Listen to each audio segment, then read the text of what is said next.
A gente está falando, né, de terras raras, minerais críticos. Nosso Gabriel Garcia, nosso repórter aqui, produtor aqui em Brasília, ele tem uma apuração muito importante, Gabriel, que você apurou que uma empresa americana comprou a mineradora brasileira Serra Verde por quase 3 bilhões de dólares e que a operação pode redesenhar o mapa global de fornecimento de terras raras e insumos para tecnologia, como a gente estava falando aqui, né? Carros elétricos, a indústria bélica. Então, Gabriel Garcia, vem trazer essas informações que você apurou, porque é algo que não pode passar batido no noticiário. É algo muito importante que você levantou, né? Você é especialista aqui agora na nossa aba de infraestrutura, quero que você traga. Então, qual que é a importância, né, dessa movimentação bilionária?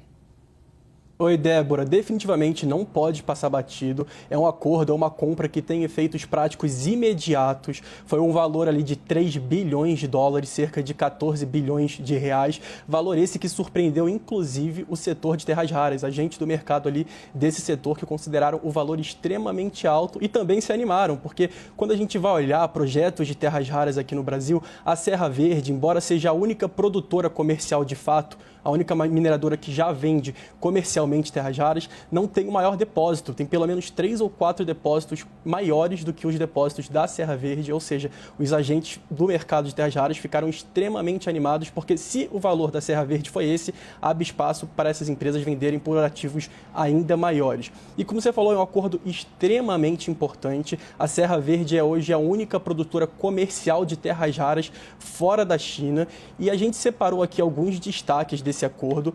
O principal deles é o efeito no curto prazo. É um efeito imediato, um efeito já que começa a surtir efeitos agora, porque a Serra Verde, até 2027, ela vai ser responsável por 50% da produção de terras raras fora da China, o que mostra que a estratégia americana, tanto do governo dos Estados Unidos quanto de empresas ligadas ao governo americano, é de agir, é de imediato. Eles querem o acesso a esses minerais no curto prazo e não estão dispostos a esperar o avanço de outros projetos.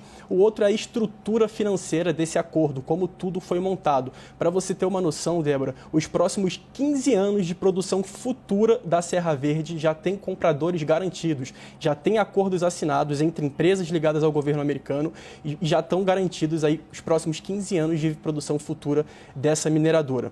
O outro é o piso de preço. Isso é muito importante porque um dos principais entraves para o avanço de projetos de terras raras fora da China era justamente a China. A China tem um monopólio nesse mercado e quando ela via algum projeto ali se desenvolvendo, ela fazia dumping. Ela vendia as terras raras por um preço muito abaixo do praticado no mercado e inviabilizava o avanço desses projetos, e agora esse contrato vai ter previsão de piso de preço para as terras raras, um preço mínimo, ou seja, se a China tentar inviabilizar o avanço desses projetos, ela não vai conseguir, pelo menos nesse caso específico. E outro ponto muito importante é que nasce uma empresa capaz de minerar terras raras e produzir também ímãs, ou seja, é uma empresa, juntando a Serra Verde com a Rare Earths, a USA Rare Earths, é uma empresa que vai ser capaz de fazer a mineração, vai conseguir fazer o beneficiamento, a separação, o refino e até produzir os ímãs de terras raras, que é o prêmio final aí das terras raras, é o produto de maior valor agregado, que são os ímãs utilizados ali na produção de baterias, utilizados em veículos elétricos e no mercado de defesa. E vamos fazer um raio-x. Quem comprou a Serra Verde? Quem é a USA Rare Earths? A USA Rare Earths é uma empresa que atua em toda a cadeia de terras raras e é uma empresa muito ligada ao governo dos Estados Unidos, tanto de forma institucional quanto de forma financeira. O governo dos Estados Unidos faz apoios institucionais, mas o mais importante foi uma carta de intenções de financiamento assinada entre o Departamento de Comércio dos Estados Unidos e a USA Rare Earths em janeiro, que prevê 10% de ações para o governo dos Estados Unidos da empresa, um acordo de 1,6 bilhão de dólares que pode tornar o governo dos Estados Unidos acionista dessa empresa, que agora também é dona de parcela das terras raras do Brasil. E o que exatamente vai ser exportado? O que o Brasil vai vender? Já que a gente fala tanto ali de agregação de valor em território nacional, o que vai ser vendido para os Estados Unidos? A gente vai vender um carbonato misto de terras raras e para explicar o que é isso, a gente tem que entender como funciona a cadeia produtiva desses minérios. A cadeia produtiva das terras raras, ela começa com a extração simples, uma extração básica de minério. O que a gente não vai vender rocha bruta, a gente não vai vender minério bruto. Depois dessa extração, ela passa por um processo de beneficiamento, onde você retira as impurezas e depois disso você faz o carbonato misto, que você faz um mix ali dos 17 elementos de terras raras entre os mais valiosos e os menos valiosos e separa eles. Essa etapa será feita no Brasil.